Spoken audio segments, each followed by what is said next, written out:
सोचिए, जिस तरह से आजकल लोगों को क्विक कॉमर्स, ऑनलाइन सब्जी मंगाने, खाना मंगाने, ग्रोसरी मंगाने की आदत पड़ गई है, उस हिसाब से अगर इस टाइम हर बार मोबाइल से 50 रुपए का दूध या 20 रुपए की सब्जी का पेमेंट करते टाइम पर आपको 2 से 5 रुपए का चार्ज देना पड़ जाए तो यूपीआई से पेमेंट करते टाइम, तो क्या हाल होगा लोगों का। शायद फिर से लोग नकद यानी कि कैश पर लौटने लगेंगे। लेकिन राहत की बात यह है कि ऐसा कुछ होने वाला नहीं है। भारतीय रिजर्व बैंक ने साफ कर दिया है कि फिलहाल यूपीआई ट्रांजैक्शन बिल्कुल फ्री रहेंगे, क्योंकि हाल फिलहाल में बहुत ज़्यादा ऐसे कयास लगाए जा रहे थे, बहुत ज़्यादा खबरें आ रही थी कि हो सकता है यूपीआई से पेमेंट करना अब आपको महंगा पड़ जाए, अब आपको उसके लिए चार्ज देने पड़े। लेकिन आरबीआई ने साफ किया है कि ऐसा कुछ नहीं होगा। चलिए बताते हैं कि आरबीआई का क्या ऐलान है। तो बुधवार को मॉनेटरी पॉलिसी प्रेस कॉन्फ्रेंस के बाद आरबीआई गवर्नर संजय मल्होत्रा ने कहा कि यूपीआई ट्रांजैक्शन पर किसी तरह का चार्ज लगाने का कोई भी प्रस्ताव हमारे पास फिलहाल नहीं है। उन्होंने ये भी स्पष्ट किया कि सरकार और आरबीआई दोनों का मकसद है कि डिजिटल पेमेंट ज्यादा से ज्यादा लोगों तक पहुंचे और इसके लिए यूपीआई को बिना चार्ज के लिए आप यूज कर सकते हैं और आपके लिए उपलब्ध रखना भी जरूरी है। बता दें कि पेटीएम के शेयर में उछाल आ गया इस खबर के बाद। इस घोषणा का असर सीधे सीधे स्टॉक मार्केट में भी देखा गया। पेटीएम यानी 197 कम्युनिकेशन का शेयर एनएसई पर करीब 2% चढ़कर 1147 रुपए तक पहुंच गया। निवेशकों ने इसे पॉजिटिव खबर माना, क्योंकि अगर चार्ज लगते तो यूजर ग्रोथ पर असर पड़ सकता था। चलिए अब जरा जानते हैं कि क्यों यूपीआई इतना इंपॉर्टेंट है, क्यों इतने ज़्यादा इसको लेकर खबरें आती रहती हैं और इस पर जो आरबीआई का ऐलान है इसके बाद मार्केट पर इतना जो इम्पैक्ट पड़ा है, तो इतना इम्पॉर्टेंट क्या है। तो भारत ने पिछले कुछ सालों में डिजिटल पेमेंट के मामले में पूरी दुनिया को पीछे छोड़ दिया है।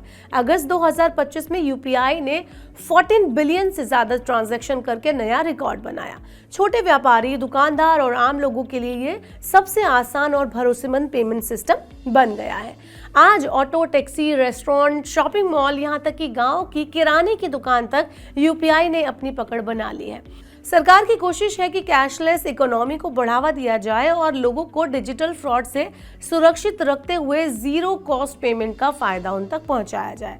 चलिए अब आपको बताते हैं कि अब इस पूरे खबर से, इस पूरे मामले से निवेशकों और कंपनियों पर क्या असर पड़ा है। तो यूपीआई को फ्री रखने का सीधा सीधा फायदा डिजिटल पेमेंट कंपनियों और फिनटेक सेक्टर को मिलेगा। पहला, पेटीएम, फोन पे, गूगल पे जैसी कंपनियां अभी भी यूजर बेस बढ़ाने की कोशिश कर रही हैं। अगर चार्ज लगता है तो यूजर्स कम हो सकते हैं। दूसरा, बैंकिंग सेक्टर के लिए ये राहत की बात है, क्योंकि कैश हैंडलिंग कॉस्ट घटता है और डिजिटल ट्रांजैक्शन से ट्रांसपेरेंसी बढ़ती है। तीसरा, निवेशकों के लिए संकेत है कि आरबीआई का ये कदम दिखाता है कि सरकार लंबे टाइम तक डिजिटल पेमेंट को बढ़ावा देने के लिए सपोर्ट करती रहेगी। इससे पेटीएम जैसे शेयरों में भरोसा बढ़ेगा। अब बात करते हैं कि क्या यूपीआई हमेशा फ्री ही रहेगा। तो गवर्नर मल्होत्रा ने बताया है कि यूपीआई के ऑपरेशन पर खर्च होता है और किसी न किसी दिन ये खर्च तो उठाना ही पड़ेगा, इसलिए ये हमेशा फ्री रहेगा, इस बात की कोई गारंटी नहीं है। इसका मतलब ये है कि आने वाले टाइम में पॉलिसी बदली भी जा सकती है। हो सकता है कि फ्यूचर में बड़े वैल्यू वाले ट्रांजैक्शन या फिर बिजनेस पेमेंट पर कुछ मिनिमल चार्जेस लगा दिए जाएं, लेकिन फिलहाल आज की बात करें तो आम जनता को किसी भी एक्स्ट्रा चार्ज की चिंता करने की ज़रूरत नहीं है।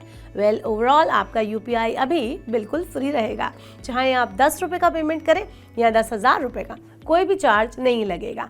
इससे आम उपभोक्ता को राहत मिली है। छोटे दुकानदार और व्यापारी भी डिजिटल पेमेंट को अपनाने में और आगे बढ़ेंगे। निवेशकों के लिए ये भी संकेत है कि फिनटेक सेक्टर में भरोसा और ग्रोथ दोनों जारी रहेंगे। और हाँ, अब जब अगली बार आप दुकान पर क्यूआर कोड स्कैन करके पेमेंट करें तो याद रखिए, ये सुविधा अभी भी आपके लिए बिना किसी चार्ज के फ्री है और यही डिजिटल इंडिया की असली ताकत है। आपके हिसाब से ये जो फैसला है आरबीआई का, वो क्या आप मायने रखता है आपके लिए, और फ्यूचर में अगर जो ये पेमेंट सिस्टम है यूपीआई के, वो अगर पेड कर दिए जाएं तो आपको क्या लगता है कि आम इंसान पर कितना फर्क पड़ने वाला है। कमेंट अस बिलो। ऐसे और वीडियोस के लिए देखते रहिए मनी 9 और सब्सक्राइब करें मनी 9 का यूट्यूब चैनल।